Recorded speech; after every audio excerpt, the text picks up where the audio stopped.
The 1-Minute Manager by Kenneth Blanchard and Spencer Johnson. Ever wonder what separates a truly inspiring leader from just another boss? Picture this: a young man, frustrated and confused, traveling the world on a quest to find the answer. First, he met the hard-nosed executives. You know the type. Results, results, results. Their companies thrived, but their people? Miserable, stressed out, burned out, walking on eggshells every single day. Then he discovered the complete opposite: the warm, friendly, participative managers. Their teams loved coming to work, but the results? Let's just say mediocre would be generous. The young man felt stuck. It seemed like you could either be a results machine or a people person, but never both. He was ready to throw in the towel. But then he heard whispers, rumors really, about someone special in a nearby town, a manager whose team was crushing their numbers and somehow loving every minute of it. It sounded like a fairy tale. Skeptical but curious, the young man picked up the phone. The secretary patched him through immediately, and the manager cheerfully agreed to meet any time except for a brief window on Wednesday morning. That phone call changed everything. The 1-Minute Manager by Drs. Kenneth Blanchard and Spencer Johnson isn't just some management book collecting dust on a shelf. This deceptively simple story became a cultural phenomenon, selling millions of copies and revolutionizing how we think about leadership. It presents 3 techniques so straightforward you might think they're too simple to work. Spoiler alert, they absolutely work. Today, we're taking that journey alongside our curious young seeker. We're going to discover those 3 secrets together. And here's my promise. By the end, you won't just know how to lead others better. You'll know how to manage yourself better too. These aren't complicated corporate theories requiring an MBA to understand. They're simple actions that take about a minute, but create impact that lasts forever. Walking into the manager's office, the young man immediately noticed how peaceful everything felt. No clutter, no chaos. The manager himself radiated this same calm energy. Direct, but somehow warm at the same time. The young man dove right in with his questions, trying to figure this guy out. So are you one of those participative managers? On the contrary, the manager replied with a slight smile. I don't believe in participating in my people's decision-making. Wait, what? The young man's brain scrambled to recalibrate. Okay, so you're all about results then? No! The sharpness in his voice was startling. How on earth can I get results if it's not through people? I care about people and results. They're inseparable. He gestured to a small plaque on his desk. People who feel good about themselves produce good results. Mind-blowingly obvious, yet somehow revolutionary. The young man nodded slowly, processing. So helping people feel good about themselves is the key to getting more done? Exactly, the manager agreed. But when asked to describe his management style, the answer was puzzling. I'm a 1-minute manager. A what now? It sounded like some kind of gimmick, honestly. The manager explained that he got big results from people in very little time. The young man's skepticism must have been written all over his face, because instead of launching into a defensive explanation, the manager did something unexpected. You'd better talk to my people if you really want to know what kind of manager I am. He slid over a list of 6 names. Pick anyone. Talk to one or all of them. The young man hesitated, used to being told exactly what to do. Well, who should I start with? The manager's tone shifted, becoming almost sharp. I don't make decisions for other people. Make that decision yourself. Frankly, young man, I find that annoying. Do not ask me to repeat myself. Ouch. The silence that followed was thick and uncomfortable. Just as quickly, though, the warmth returned. The manager shook his hand. told him he admired his desire to learn, and offered the concept of the 1-minute manager as a gift passed down to him. So, slightly dazed and definitely intrigued, the young man began meeting with the team. First up was a guy named Mr. Trinnell. "He told you about being a 1-minute manager, didn't he?" Trinnell asked with a knowing grin. "It's true, I hardly ever see him." "So you get no help from him?" the young man asked, confused. "Essentially very little," Trinnell replied. "Although he does spend time with me at the beginning of a new task. That's when he does 1-minute goal setting." And there it was, the first secret. The first secret, 1-minute goals. "Here's something wild," Trinnell explained. "In most companies, if you ask an employee what their job is, then ask their boss the same question, you'll get two completely different answers. People get in trouble for not doing things they didn't even know they were supposed to do. It's like playing a game where nobody tells you the rules. But here, no surprises. Ever. The 1-minute manager makes crystal clear what each person is responsible for and what they're being held accountable for. The process is almost embarrassingly simple. For each major responsibility, the manager and employee agree on a goal together. Then, they write it down on a single sheet of paper. Here's the kicker. It can't be more than 250 words. Simple enough that anyone can read it in under a minute. Both people keep a copy. This isn't about drowning in paperwork. It's about absolute clarity. They use the 80/20ths rule, focusing on the 20% of goals that will produce 80% of the results. Usually that means just 3 to 6 core goals per person. The young man got it, so everyone knows what's expected from the beginning.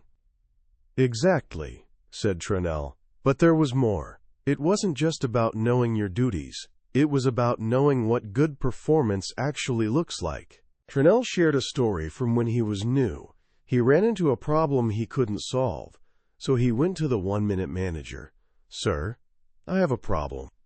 Before he could continue, the manager replied, "Good, that's what you've been hired to solve, and then just stop talking." The silence was deafening. Trinnell stammered that he didn't know how to solve it. The manager invited him to sit down, but he didn't hand over the answer. Instead, he guided him through questions. "Tell me what your problem is, but put it in behavioral terms. What's happening in observable, measurable terms? Then, now tell me what you'd like to be happening in behavioral terms." When Trinnell couldn't answer, the manager said something sharp. "If you can't tell me what you'd like to be happening, you don't have a problem yet. You're just complaining. A problem only exists if there's a difference between what is actually happening and what you want to be happening." Suddenly, Trinnell knew what he wanted. The manager had him brainstorm solutions, challenging each one by asking, "If you did that, would what you want to happen actually happen?" After a few failed ideas, Trinnell came up with a solid plan himself. "Fantastic!" Trinnell exclaimed. "You solved my problem for me."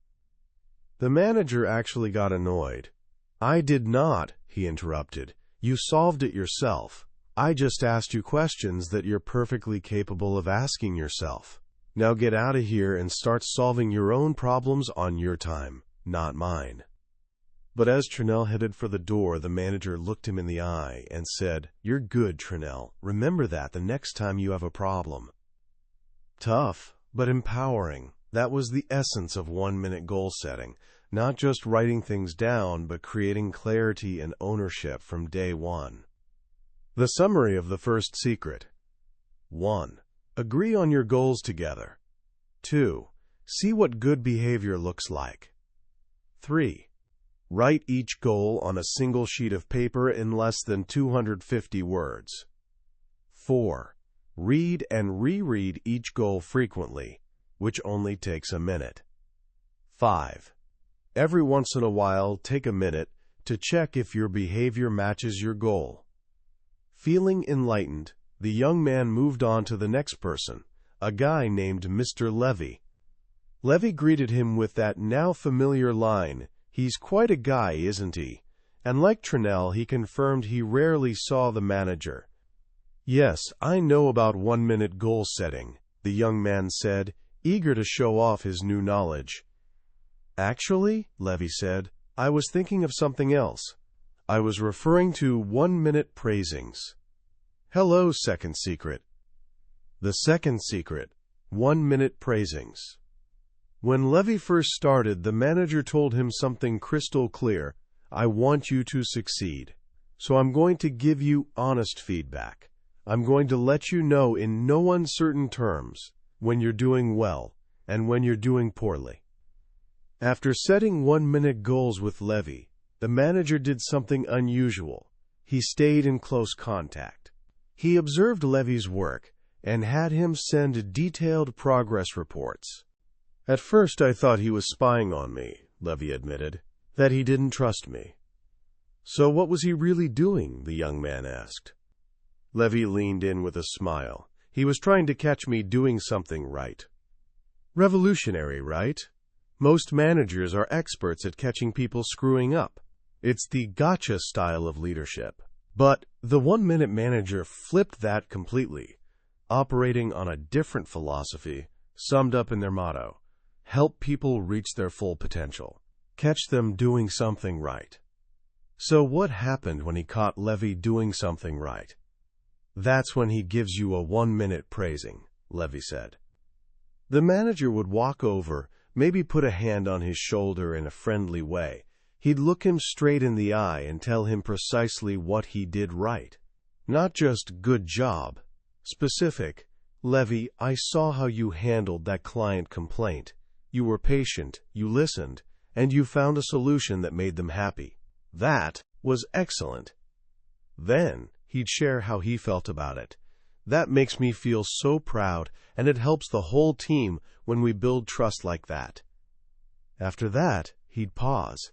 Just a moment of silence. This pause was powerful. It gave the positive feeling time to really sink in, for Levy to absorb the praise. Finally, he'd encourage him to do more of the same and shake his hand, reaffirming they were on the same team. The whole thing often took less than a minute. Why did this work so well? First, the praise was immediate. Levy didn't have to wait for some annual performance review to find out he was doing well. Second, it was specific, so he knew it was sincere and knew exactly what behavior to repeat. Third, the manager was consistent. He gave praise for good work even when he was having a terrible day himself. But doesn't he have to do this constantly? The young man wondered. No, Levy explained. Just in the beginning, when you're learning something new, he's like a coach teaching you to swing a bat. At first, he praises you just for making contact with the ball, then for hitting it fair, then for hitting it into the outfield. He gradually shapes your behavior. After a while, Levy said, you learn to catch yourself doing things right. You start to praise yourself, and that internal motivation keeps you going, even when the manager isn't around. The second secret, simplified. 1. Tell people up front you're going to give them feedback. 2. Praise people immediately when you see good performance. 3. Tell them specifically what they did right. 4. Tell them how good you feel about it and how it helps the organization. 5. Pause for a moment of silence to let them feel it. 6. Encourage them to do more of the same. 7. Shake hands or touch them in a way that shows your support. The young man was fascinated. 1-minute goals set the target. 1-minute praisings encouraged people to hit it. But a question nagged at him. Did this soft approach actually work in the real world? Did it produce actual, bottom-line results? Time to find out. He postponed his next meeting and headed downtown to company headquarters. He met with an executive named Ms. Gomez and asked a simple question. Which of your operations is the most efficient and effective in the entire country? He was expecting to hear about some cutting-edge facility with the newest technology or the most aggressive manager. He actually laughed when he heard her answer. "You won't have to look very far," she said.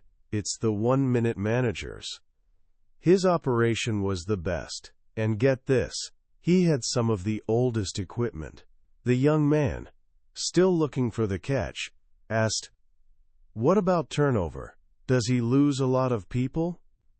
"Come to think of it," Ms. Gomez replied, "he does have a lot of turnover." "Aha," the young man thought, believing he'd found the flaw. "What happens to them?"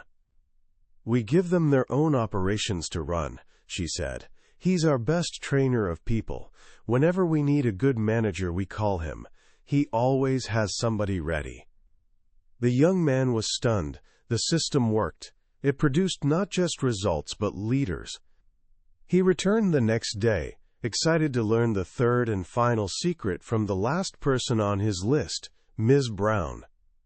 Ms. Brown was an experienced woman in her late 50s. She knew the operation inside and out. Like the others, she confirmed she hardly ever saw the manager. She set her own 1-minute goals and even did most of her own 1-minute praisings. "So when do you see him?" the young man asked. "Essentially very little," she said, "except, of course, when I do something wrong." The young man was shocked. He thought the motto was to catch people doing things right. Ms. Brown explained that this was different. This was for experienced people. People who know how to do their job well, but make a mistake. "If I make a significant mistake," she said, "that's when I invariably get a 1-minute reprimand." Third secret, incoming. The third secret, 1-minute reprimands. The 1-minute reprimand, Ms. Brown explained, was swift and precise. As soon as the manager learned of a significant mistake, he'd come see her, he'd confirm the facts, then look her straight in the eye. No smile on his face. He'd tell her, in no uncertain terms, exactly what she did wrong. Then, he'd share how he felt about it. Angry, frustrated, annoyed, completely honest with his feelings. This first part of the reprimand took only about 30 seconds, but she said, "Sometimes it seems like forever to me." Then came another uncomfortable silence. He'd let his words sink in, letting her feel his frustration. Just as the young man was thinking how harsh this sounded, Ms. Brown described the second half of the reprimand. After the pause, the manager's entire demeanor would shift. He'd look her in the eye and let her know how competent he thinks she usually is. He'd reaffirm how much he valued and respected her. He'd say something like, "The only reason I'm this upset is because I have so much respect for you, and this is so unlike you." He made it crystal clear that he was reprimanding her behavior in this one situation, not her as a person. And then, it was over. Truly over. No grudge, no bringing it up later, clean slate. This is why it worked so powerfully. First, like the praising, it was immediate. He didn't save up grievances for a performance review, a practice called gunny sacking. He dealt with one behavior at a time, so the feedback was clear and fair. Second, he never attacked the person's worth. He separated the behavior from the individual. This is the crucial difference between a reprimand that builds someone up and criticism that tears them down. The message: your behavior wasn't okay, but you are okay. And third, he was consistent. The 1-minute reprimand, the young man realized, was the other half of the equation. It was the tough side to balance the nice side, but it wasn't tough on people. It was tough on poor performance. The third secret, summarized. The first half. 1. Reprimand people immediately. 2. Tell them specifically what they did wrong. 3. Tell them how you feel about it, in no uncertain terms. 4. Pause for a few seconds of uncomfortable silence to let them feel it. The second half. 5. Shake hands or touch them in a way that lets them know you're on their side. 6. Remind them how much you value them as a person. 7. Reaffirm that you think well of them, but not of their performance in this one situation. 8. Realize that when the reprimand is over, it's over. The young man had now learned all 3 secrets. He returned to the 1-minute manager's office, notebook full, mind racing. He told the manager what he'd discovered: 1-minute goals for clarity, 1-minute praisings for reinforcement, and 1-minute reprimands for correction. "I'm amazed at how simple it is," the young man said, "but I need to understand why it all works so well." The manager smiled. "The more you understand why it works, the more likely you are to use it." And then he began explaining the simple, profound psychology behind his methods. Why it all works. "Let's start with goals," the manager said. "I've never seen an unmotivated person after work. Everyone is motivated to do something. I once saw one of my worst employees at a bowling alley. He rolled a ball, got a strike, and he was screaming and jumping for joy. Why was he so excited?" "Because he knocked down all the pins," the young man replied. "Exactly. So why aren't people that excited at work?" The young man smiled, finally getting it. "Because they don't know where the pins are." The manager explained that this is the problem in most organizations. Managers know what they want, but they don't tell their people clearly. It's like bowling with a sheet hung up in front of the pins. You hear a crash, but you don't know how you did. The number one motivator of people is feedback on results, and you can't get feedback if you don't know the goal. 1-minute goals simply lift the sheet so everyone can see the pins. "Now, why do praisings work?" the manager continued. He told a story about training a pigeon to push a lever in a box. If you wait for the pigeon to do the whole task perfectly before giving it a food pellet, it will starve to death. Instead, you reward it for doing something approximately right. You reward it for just moving in the right direction, then for getting closer, then for touching the lever. You shape its behavior gradually. This is what trainers do with whales at sea parks. To teach a whale to jump high over a rope, they don't start with the rope high in the air. They start with it at the bottom of the pool. Every time the whale swims over it, it gets a fish. Then they raise the rope a little and a little more, until finally the whale is leaping spectacularly out of the water. The key to training someone to become a winner, the manager said, is to catch them doing something right in the beginning, approximately right, and gradually move them toward the desired behavior. This is the opposite of the common leave-alone zap style, where managers ignore people until they make a mistake, then punish them. That style creates fear and paralysis. Praising creates confidence and progress. Finally, the manager said, "Why do reprimands work?" They work because they're immediate, and they focus on a single behavior, not the person's worth. He told a story from ancient China about an emperor who decided to do all the rewarding while his prime minister did all the punishing. Soon, no one listened to the emperor, but everyone jumped when the prime minister spoke. The emperor, seeing this, switched roles. Within a month, the prime minister was the new emperor. The people had thrown the old one out. Why? Because when a leader is first tough on the behavior, then supportive of the person, it works. But when a leader who's always been nice suddenly gets tough, people resent it and reject them. The philosophy is tough and nice. Tough on the behavior, nice on the person. He shared a powerful, modern example, the crisis intervention method used to help alcoholics.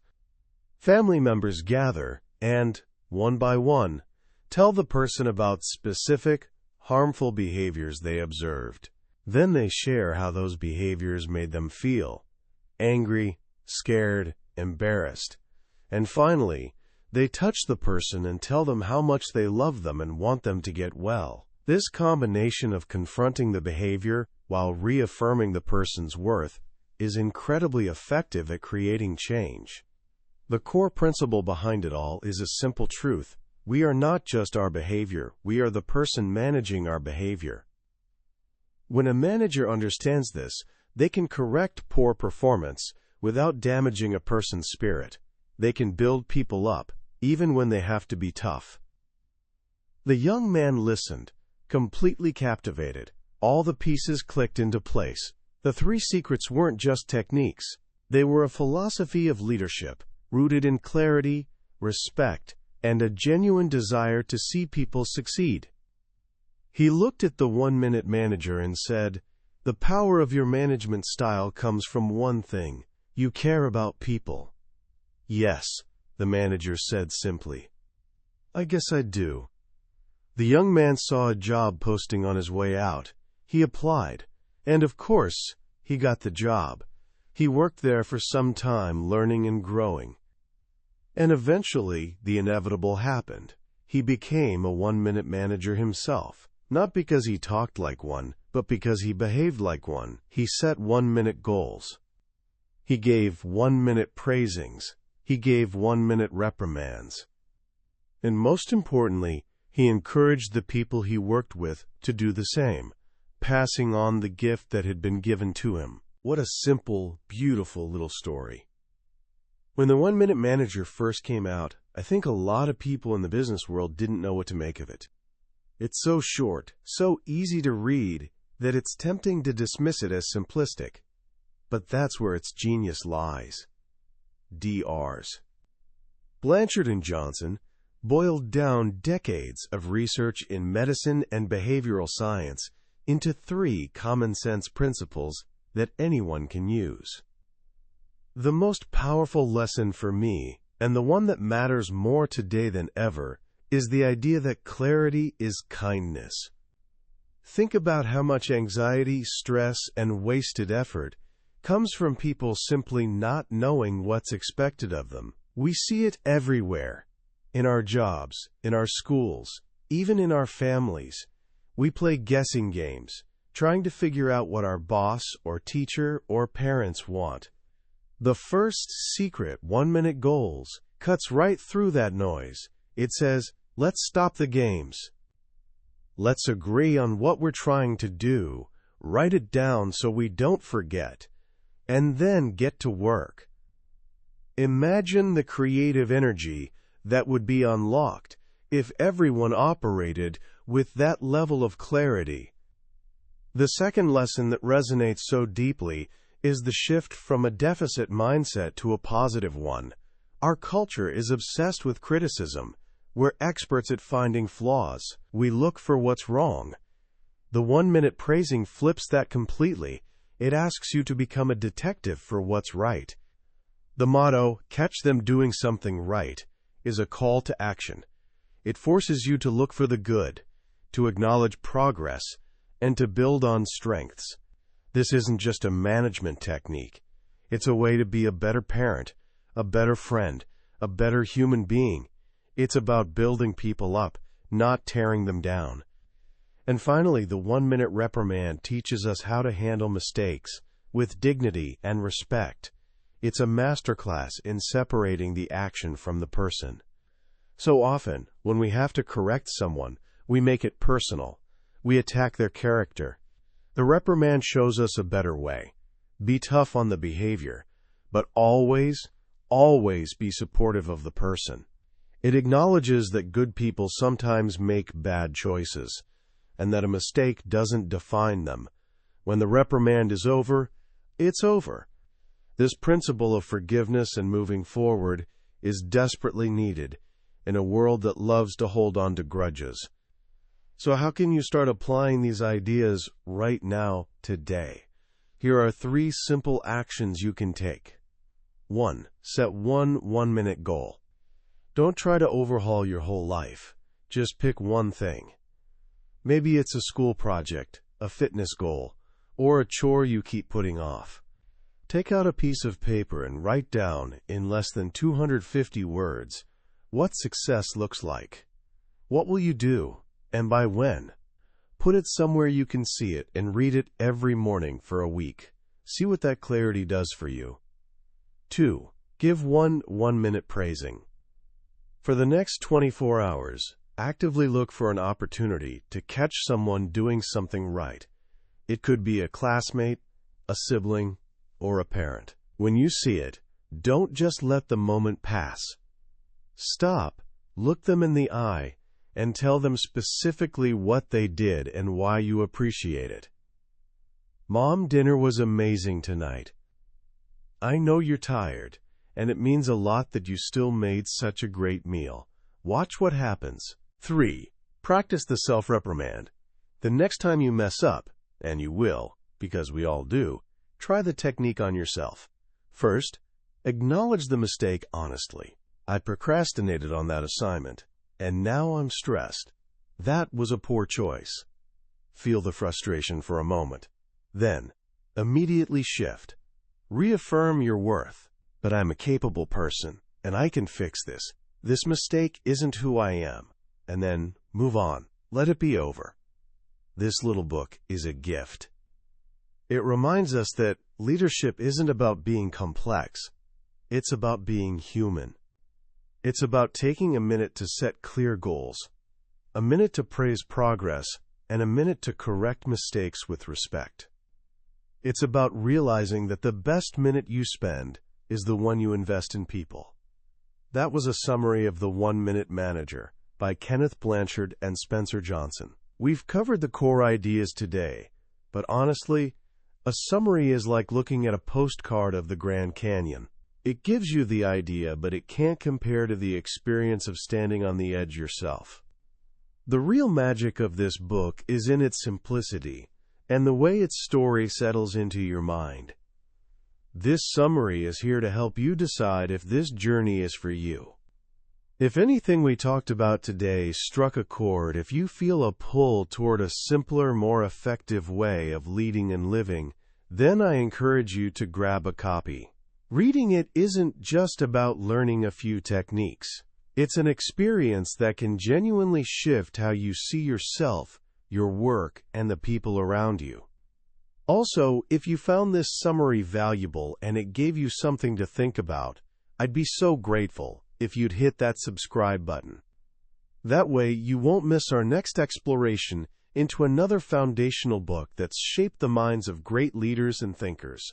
Let's keep learning and growing together.